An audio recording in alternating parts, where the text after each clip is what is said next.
Jangan kamu duga, jangan kamu sangka bahwa sesungguhnya waro itu khusus kepada makanan dan pakaian saja. Bal huwa amun fi jami'il umur. Tapi waro itu umum sifatnya kepada seluruh perkara. Walakin yanbaghi laka, akan tetapi sepantasnya bagi kamu, idza kana fi yadika halalun wa ahallu minhu. Misal di tanganmu ada barang yang halal dan ada juga yang lebih halal, atau halalun wa syubha, atau ada barang halal kemudian ada barang syubha. Antuqaddima al-mad'uma bima kana ahallu aw atiyah. Hendaknya kamu mendahulukan yang lebih halal atau mendahulukan yang lebih bagus. Fa innal madara kullahu 'alal bada', karena pada intinya semuanya itu tergantung kepada makanannya. Walid du'mah minal halal, dan untuk makanan setiap suapan yang halal itu asarun kabir, mempunyai bekas pengaruh yang sangat besar fi tanwiril qalbi, di dalam cahaya hati. Gelap redup hatimu tergantung makananmu. Wa nasyatil jawarihi lil ibadah, dan juga semangat anggota badanmu untuk ibadah. Waqad qala ba'du salaf, dan telah berkata itu sebagian ulama salaf, kul ma syi'ta fa misluhu ta'mal. Makanlah sesukamu, maka sesungguhnya kamu akan beramal sesuai makananmu. Wa qala Ibrahim ibnu Adham, dan berkata Ibrahim bin Adham rahimallahu ta'ala rahmatal abrar, atimmat amat, perbaguslah makananmu. Wa ma 'alaika an la taquma al-laila wa la tasuma an-nahar fa'lam dzalik. Sesungguhnya apa yang kau konsumsi itu akan menjadikan kamu berat, untuk menjadi penentu untuk berat ibadah malammu, menjadi penentu untuk berat kamu berpuasa di siang harinya. Fa'lam dzalika, hendaknya kamu tahu yang sedemikian itu. Wabillahi taufiq. Dan taufik hanya milik Allah Subhanahu wa ta'ala. Hadirin yang dimuliakan Allah, Habib Abdullah bin Al-Haddad kemarin sudah dibahas sama kita. Belum? Hah? Ya sudah.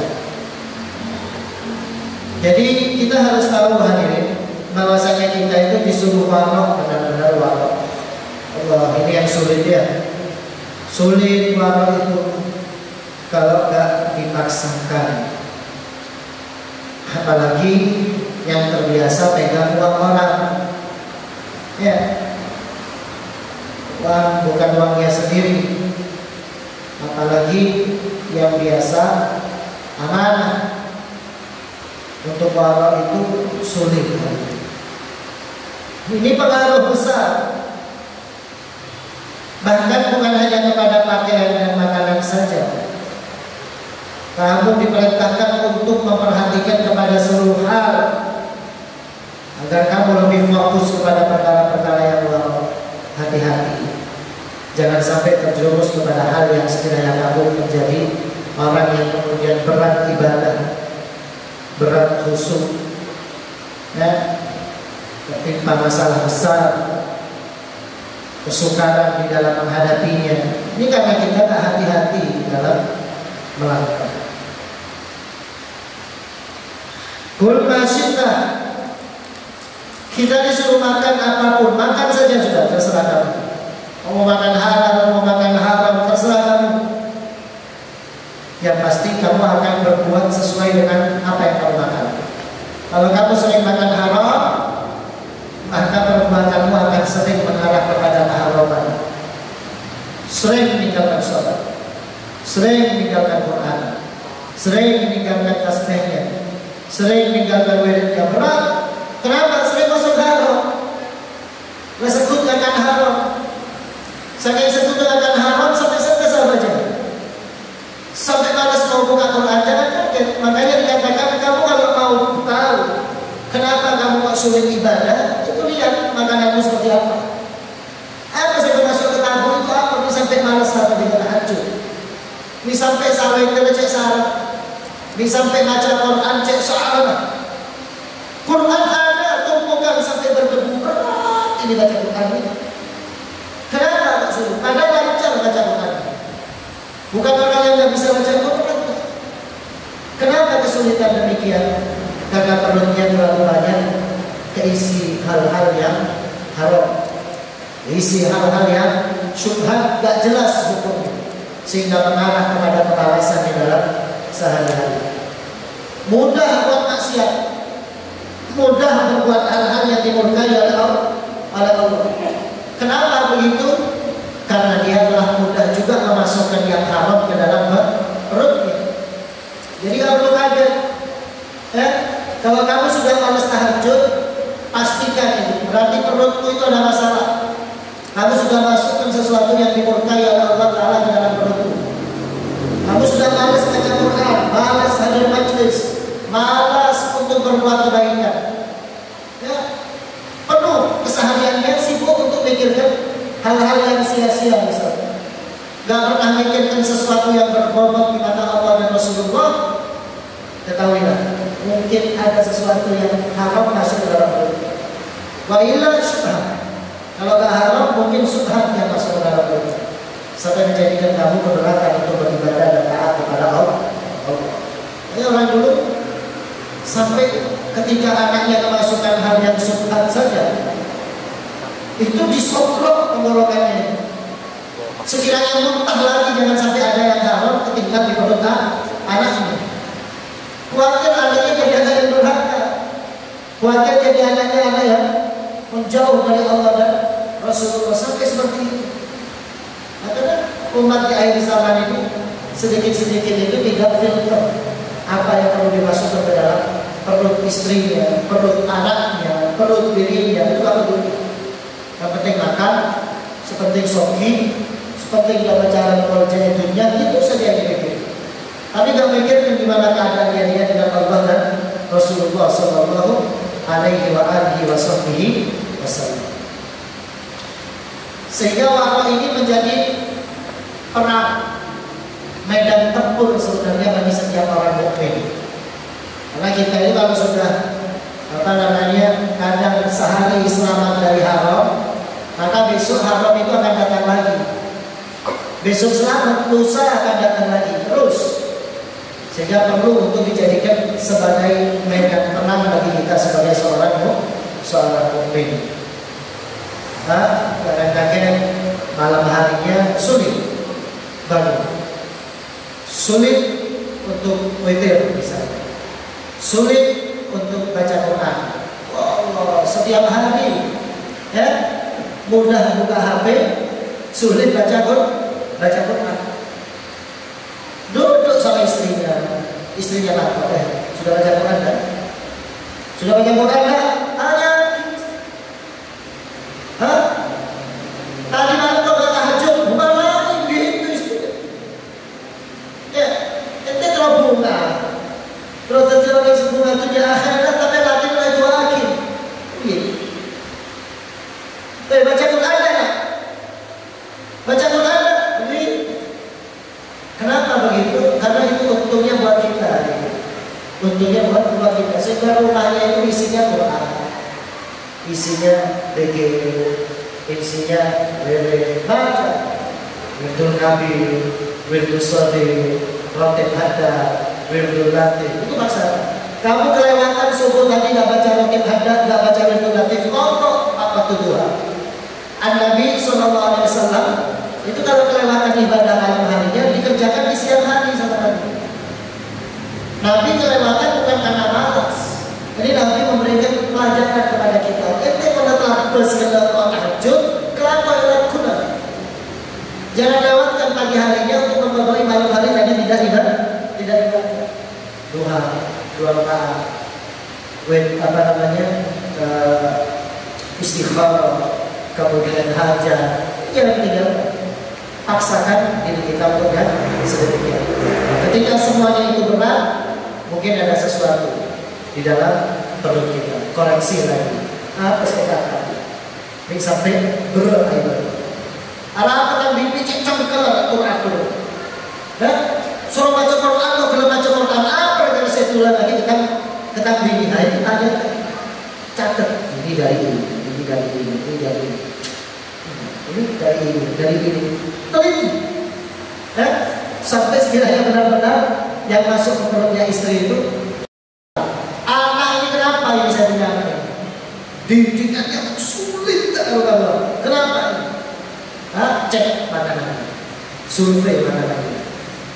Karena itu semuanya berbeda. Faskun wa alaika hendaknya atas kamu bil amri bil ma'ruf, memerintah kepada kebaikan, wan nahyi 'anil munkar, dan mencegah daripada kemungkaran. Ini perintah hadirin kepada siapapun yang membaca. Makanya di awal dulu kita sampaikan ya, bahwa Al-Habib Abdullah bin Al-Haddad di sini memberikan nasihat kepada pembacanya dengan ucapan alaika, hendaknya atas kamu. Khitabnya seolah-olah Habib Abdullah itu bicara langsung, seolah-olah Habib Abdullah bicara langsung kepada kita yang membacanya. Wa alaika, hei atas kamu, begitu ya. Wa alaika, hendaknya atas kamu bil amri bil ma'ruf wan nahyi 'anil munkar, perintah kebaikan dan mencegah daripada kemungkaran. Fa innahu al-khutbul ladzi alaihi fadaluddin, karena amar ma'ruf nahi munkar itu adalah intisari daripada apa yang ada di dalam agama. Li ajrihi anzalallahu al-kitaba wa arsalal mursalina. Dengan sebab amar ma'ruf dan nahi munkar ini, Allah Ta'ala menurunkan Al-Quran. Al-Quran itu isinya perintah kebaikan, larangan daripada kemungkaran. Dan karena sebab amar ma'ruf nahi munkar ini, Allah Ta'ala utus al-mursalin, para rasul. Nabi Muhammad diutus oleh Allah Ta'ala ke Mekah, ke umat di masa itu adalah untuk mengajak kepada kebaikan, mencegah daripada kemungkaran. Wa qad in'aqada ala wujubihi ijma'ul muslimin, dan telah sepakat semua daripada ulama bahwasanya wajib itu amar ma'ruf nahi munkar. Nanti akan ada kelas-kelasnya. Ente masuk kelas kemana? Termasuk yang mengerjakan atau termasuk yang tidak mengerjakan? Kalau mengerjakan, masuk ke mengerjakan kepada kelas yang mana? Ada yang tingkat negara, ada yang tingkat yayasan, ada yang tingkat rumah tangga, ada yang tingkat kepada dirinya sendiri. Nanti akan diajarkan semuanya ini. Yang paling butuh orang yang gak amar ma'ruf nahi munkar kepada dirinya sendiri, gak amar ma'ruf nahi munkar. Itu paling jeleknya orang. Dirinya gak diperintah berbuat baik, dirinya juga gak dilarang daripada berbuat kemungkaran. Wa takum minkum ummatun yad'una ilal khair. Ciri-cirinya umat Nabi Muhammad, hendaknya kalian itu menjadi umat yang mengajak kepada kebaikan dan memerintah daripada kemungkaran, wa yanhauna 'anil munkar, dan mencegah daripada kemungkaran. Wa ulaika humul muflihun. Kalau kamu jadi orang yang mengajak kepada kebaikan, mencegah daripada kemungkaran, memerintah kepada kemakrufan, maka kamu akan menjadi orang yang muflih, orang yang untung. Ngajak kok. Di sini kan dianjurkan kita untuk dapat hasil ya, sukses dalam dakwahnya tidak. Tapi yang diperintahkan di sini adalah untung. Ngajaklah kamu. Ajak. Siapapun ajak. Kamu punya tetangga ajak. Karena perintahnya cuma ngajak, bukan wajib untuk dia mengerjakan ajakanmu. Kamu itu diperintah untuk mengajak saja. Ayo hadir, ayo hadir, ayo hadir. Gitu saja. Kan ngajak itu sudah termasuk wal takun minkum ummatun yad'una ilal khair. Kamu sudah termasuk sebagai umat yang mengajak kepada kebaikan. Nah, kalau kamu sudah ngajak, berarti apa? Kamu termasuk orang yang muflih. Nah, bukan kamu diperintahkan untuk ajak sampai ngorok. Enggak, cuma ajak saja. Cuma ajak saja. Saya, udah makan. Saya nggak ada lagi menjadi pengajian. Ya, cuma gitu saja. Ini yang sunnah ilal khair. Ini tanda-tandanya. Rutinan ya. Iya. Ya budal juga budal. Cuma gitu saja. Adapun dia mau berangkat atau tidak, urusannya dia. Tapi kamu diberikan syarat kalau kamu memang umatnya Nabi Muhammad aja. Halo? Ya, ayo, saudara, ayo. Punya uang berapa ini? 500 juta. Ya, habis. Kita 500 juta, Anda 500 juta. Semoga kibis. Ini ngajak saja. Meskipun dia keluarkan benaran atau tidak. Nah, itu yang dianjurkan oleh Allah Subhanahu wa ta'ala. Wa ya'muruna bil ma'ruf, perintahkan kema'rufan, kepada berjamaah. Kalaupun dia sholat atau tidak sholat, terus saja dia dengan Allah. Tapi kita yang diberikan khitab untuk amar ma'ruf nahi munkar. Makanya kemenangan bagi kita itu bukan saat kita mendapatkan hasil, bukan murid yang banyak, bukan. Kemenangan bagi kita saat kita istiqomah, jejak, tetap jadi orang yang selalu mengajak kepada kebaikan. Ya, bisa jadi ustadz yang di kampung-kampung tuh, ya, cuma ajak tetangganya saja, ajak tetangganya saja. Oh, dia yang untung di mata Allah dan Rasulullah Sallallahu Alaihi Wasallam. Ben, saya itu malu mau ajak-ajak itu, karena saya belum mengerjakan. Saya kan nggak bisa tahajud, saya nggak pernah tahajud. Jadi saya malu mau ajak orang untuk tahajud, mau suruh orang untuk tahajud. Nih kata Habib Abdullah bin Haddad, alal insan ayyamura wa yanha wa in kana ghayra amilin bima yad'u ilaihi. Yang masih punya hujah, saya ini masih jelek, gak bisa ajak saya. Sudahlah, saya tak berangkat sendiri saja. Saya sendiri masih butuh. Yang punya alasan seperti itu, ya, yang punya alasan seperti itu. Sama Habib Abdullah bin Haddad dijawab, alal insan, hendaknya atas kalian wahai manusia tetap memerintahkan kepada kebaikan dan mencegah daripada kemungkaran, wa in kana ghayra amilin, meskipun kamu masih belum mengerjakannya. Paham? Tapi dengan azam ya, dengan azam ngajak itu dengan camkan dalam hatinya kalau kamu juga bakal mengerjakan itu. Nah, bukan hanya mengajak, tapi dirimu sendiri juga diajak. Nanti akan diajari bagaimana tata krama amar ma'ruf nahi munkar. Kenapa demikian hadirin? Bahaya. Kalau sampai amar ma'ruf nahi munkar ini ditiadakan, bahaya. Sudahlah, urus agama masing-masing. Urus agama masing-masing. Yang mau maksiat, dia maksiat. Yang mau zina, dia zina. Yang mau ke masjid, dia ke masjid. Lalu salah larang-larang. Yang akan ke diskotik, kamu pukuli, kamu cegah berangkat ke masjid. Tidak perlu seperti itu. Ada tuh yang berhujah seperti itu. Di masa Bani Israel hadirin, ketika Allah Subhanahu wa ta'ala larang kepada umat Bani Israel untuk di Yaumis Sabt, hari Sabtu, untuk tidak memancing. Kala itu semuanya mengiyakan orang-orang Bani Israel itu. Sampai sekarang mereka kalangan Yahudi, kalau sudah hari Sabtu mereka benar-benar khusyuk begitu, khudu, pakaiannya rapi, pakai wangi-wangian. Mereka benar-benar memuliakan untuk Yaumis Sabt. Orang-orang Yahudi, bicara orang Yahudi ya. Ente meskipun sampai kapanpun tidak bisa dikatakan Yahudi, karena Yahudi itu nasab. Gak bisa orang Jawa, kan ada di Indonesia ini baru-baru ya, asli Jawa, asli orang Indonesia ikut agama Yahudi. Kata orang Yahudi apa? Silahkan, tapi kalian tidak akan tercatat di kalangan di kalangan kami. Kenapa? Karena Yahudi itu tercatat nasabnya. Oh, termasuk orang Yahudi itu orang yang menjaga silsilahnya sampai ke kalangan Bani Israel. Terdata semuanya. Kalangan Yahudi Bani Israel itu ada sekian juta. Sedikit, tapi pengaruhnya besar. Ya, sabar. Di kala itu, ketika Allah Ta'ala perintahkan jangan mancing, ya, jangan ada yang ambil ikan di laut. Ya, subhanallah, ada satu dari kelompok itu yang memilih untuk mancing. Ada satu lagi gak memancing, oh jangan, itu hari Sabtu dilarang. Tapi dia tidak pergi dari situ. Dia tetap nemenin mancing.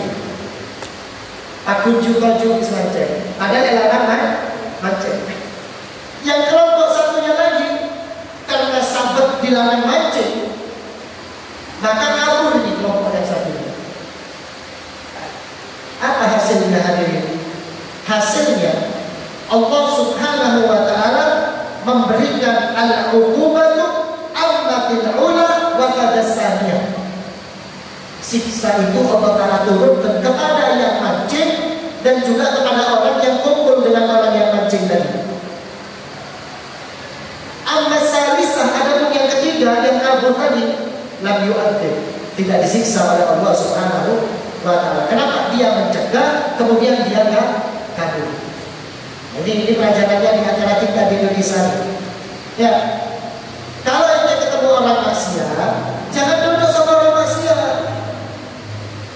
Dan itu kan teman saya, tetap harus apa? Ikrah. Harus ikrar. Kamu termasuk mencegah kemungkarannya dengan apa? Benci dari dalam hatinya, sampai kamu tak mau duduk dengan orang yang seperti itu. Kenapa begitu? Ubahnya bisa sampai kepada yang mengerjakan dan kepada orang yang duduk bersama dengan orang yang mengerjakan. Kemarin dibahas di ngaji kopi sana tentang qati'ur rahim, orang yang memutus tali silaturahim. Subhanallah hadirin, kalau ada satu ulama yang mengatakan, kalau satu orang di antara 10 orang yang satu ini memutus tali silaturahim, maka di saat itu 10 orang itu tadi semuanya gak dapat rahmat di detik ini. Nih, segini nih. Nah, ada satu qati'ur rahim. Semuanya juga terdampak imbasnya, kemudian tercegah daripada rahmatnya Allah Subhanahu wa Ta'ala. Meskipun tidak dilaknat, ya. Cuma di saat itu dia sedang dicegah daripada rahmatnya Allah Subhanahu wa Ta'ala. Gara-gara satu qati'ur rahim. Begitu juga maksiat. Itu kan pada orang yang maksiat jangan kita bagi ampun. Tambahin lagi keripik kata. Lala ngomong jangan ganggu ya, akan. Ngomong jangan ganggu ya, akan keripik ya. Malah dikasih keripik. Ya ini sama dengan orang yang minum. Tetangganya mabuk, malah dikasih rokok sebungkus. Jangan keren ya. Momentum langsung mulai. Sebungkus. Harusnya apa? Kalau nggak bisa dinasehat, tentu sebelumnya nasihati dulu. Ini bahaya ya. Wa'anjayna alladziina yanhauna 'anis su'i wa akhadna alladziina zalamu bi'adzabin ba'isin bima kanu yafsukun. Termasuk sultan jahil, pemerintah yang jahil, yang zalim ya. Kita nggak bisa tuh mencegah mereka dengan cara coba kita pegang, nggak bisa kan? Cukup kita teriak-teriak, jangan korupsi, begitu saja. Cuma begitu saja. Kembalikan hak kami. Ini namanya kita mulai mencegah, mulai ingkar terhadap satu kemaksiatan. Nah, nanti akan kita bahas lebih dalam lagi di pertemuan berikutnya insyaallah, sehingga kita paham maksud daripada amar ma'ruf nahi munkar dan enggak menyalahkan orang yang amar ma'ruf nahi munkar. Karena bahaya hadirin. Man minkum ra'a munkaran wa lam yughayyirhu wa huwa yaqdir ala dzalika jaa'a yaumal qiyamati khanasiran. Wa kama qala Nabi sallallahu alaihi wasallam. Siapa orang yang mampu amar ma'ruf nahi munkar, kemudian dia tidak amar ma'ruf nahi munkar, nanti di hari kiamat dia akan bangkit wajahnya bagaikan babi.